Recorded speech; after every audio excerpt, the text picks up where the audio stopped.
meet them, and somehow the police use that in order to squeeze them in, but it's probably best they're confined to Coral. Do you know who's put today together, why it's happened? What's brought this all together, made this happen? Well, Brighton Zionists don't have enough, so they get their mates from London to come down to bolster their numbers and make them appear to be bigger than they are, but they're really an insignificant minority. So all of these lot have all come down from London? Most of them have, yeah. Yeah. And why are they even here? Like, why today? I don't know, but looking at them with their Union Jacks, they remind me of the old National Front days, except for a few Israeli flags there now, but they've come together.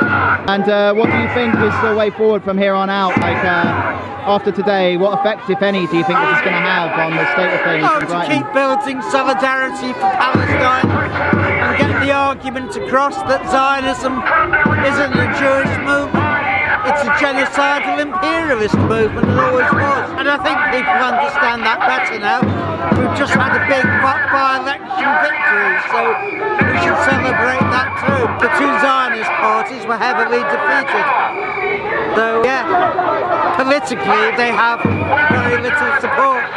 Their support comes from the establishment. So today I've been down here in Brighton at a anti-fascist and anti-Zionist demo.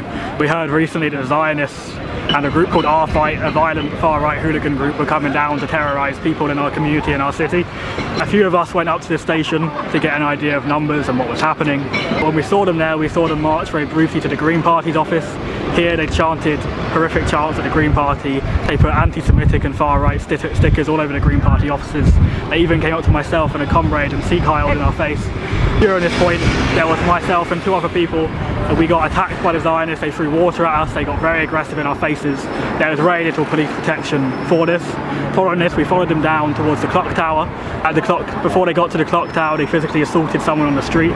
Police watched this happen from their car, did nothing. We had to intervene and make sure this person wasn't violently assaulted by the Zionists.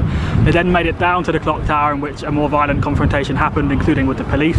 The police at no point today at once asked the Zionists to stop what they were doing, at once asked them to stop attacking people or to de-escalate in any way whatsoever. Instead, they came to us, pushed our members to the ground, pushed them into a police van, pushed one young girl's face into a wind mirror off the police van, and attacked many of us. One person was even unfortunately stuck in with a group of Zionists who was there before, and the police, despite us asking, refused to go in and get them out or help them when they were being attacked by Zionists.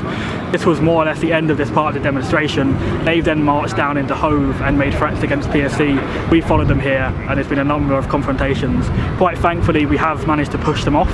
However, I think there's a lot that can be said about what we can do in future. I think we should look back on historical examples like in Cable Street, where the police and the fascists attacked communities, attacked Jewish people, attacked trade unionists and working class people. And I think there's a lesson for us to learn in future from that.